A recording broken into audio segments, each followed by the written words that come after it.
जय श्रीमन नारायण। जो टिप्पणी मैं देने जा रहा हूं वह रामानुज दास श्रीमन गट्टू वेणुगोपाल स्वामी द्वारा दी गई है।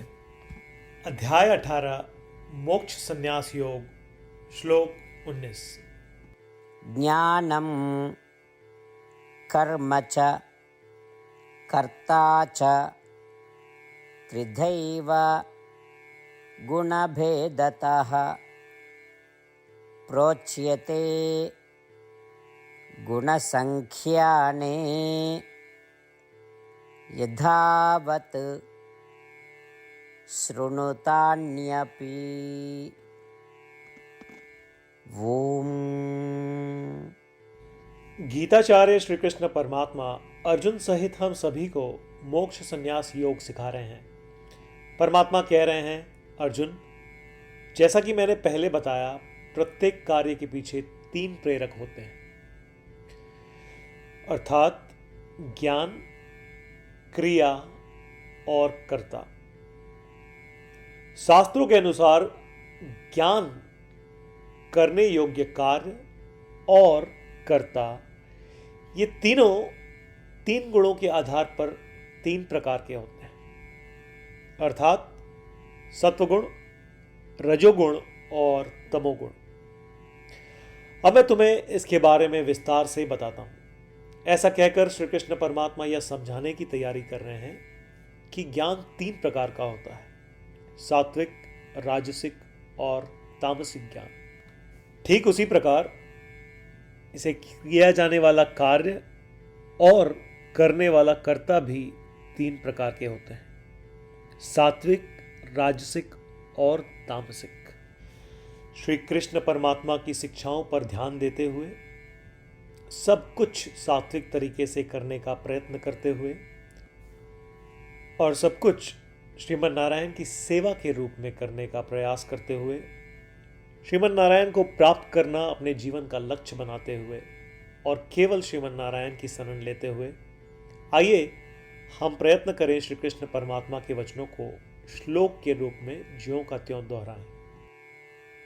ज्ञानं कर्म च कर्ता च त्रिधैव गुणभेदतः प्रोच्यते गुणसंख्याने यथावत् शृणुतान्यपि। श्रीमद् भगवद गीता का संपूर्ण सार श्री कृष्ण परमात्मा द्वारा अध्याय 18 श्लोक 65 से 70 में 8 कार्य करने के लिए दिया गया है। श्री कृष्ण कहते हैं, मुझे वे लोग पसंद है जो इन 8 बातों का पालन करते हैं। मैं उन भक्तों की हर प्रकार से रक्षा करूंगा।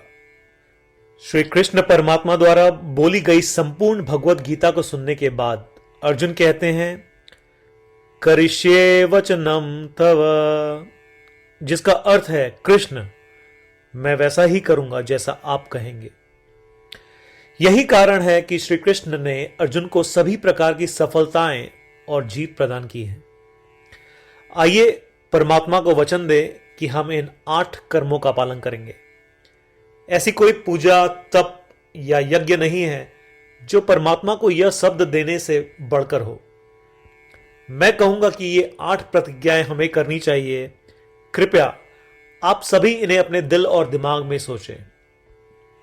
इस प्रकार श्री कृष्ण को अपना वचन देते हुए आइए हम सभी श्री कृष्ण के सुंदर चेहरे को खुशी से चमकते हुए देखें और आनंद का अनुभव करें।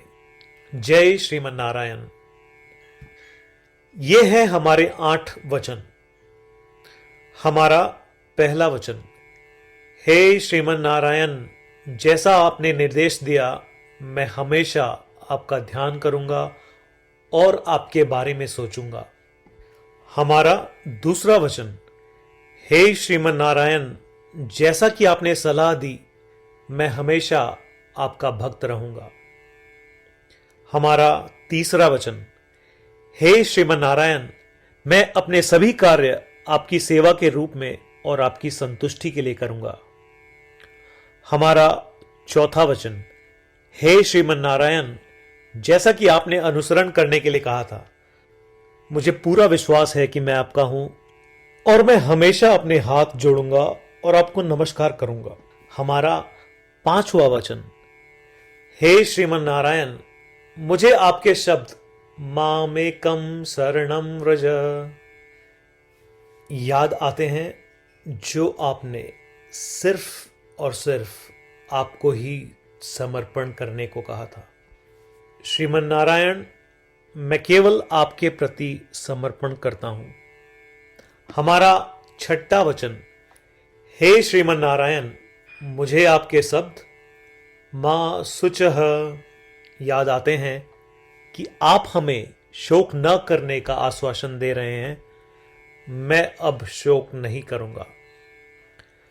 हमारा सातवां वचन, हे श्रीमन नारायण, आपने हमारे लिए श्रीमद् भगवत गीता देकर हम सभी पर कृपा की है और आशीर्वाद दिया है। मैं कम से कम एक श्लोक पढ़ने या सुनने का वादा करता हूं। हमारा आठवां वचन, हे श्रीमन नारायण, आपने सारी मानवता को गीता प्रदान की। मैं गीता में आपके दिव्य शब्दों को उन भक्तों तक फैलाने का प्रयास करूंगा जो गीता से अपरिचित हैं। हमने अभी अभी परमात्मा को 8 वचन दिए हैं। प्रतिदिन श्रीमन नारायण को यह वचन देना कि हम वैसा ही करेंगे जैसा वे कहेंगे, अपने आप में एक महान पूजा है। आइए हम उसे अपने अटल विश्वास के साथ अपना वचन दें। श्रीमन नारायण करिष्ये वचनम तव, जिसका अर्थ है, श्रीमन नारायण, मैं आपके निर्देशों के अनुसार कार्य करूंगा। सर्वम श्री कृष्णार्पणमस्तु। जय श्रीमन नारायण। ज्ञानं कर्म च कर्ता च त्रिधैव गुणभेदतः प्रोच्यते गुणसंख्याने यथावत् शृणुतान्यपि। ॐ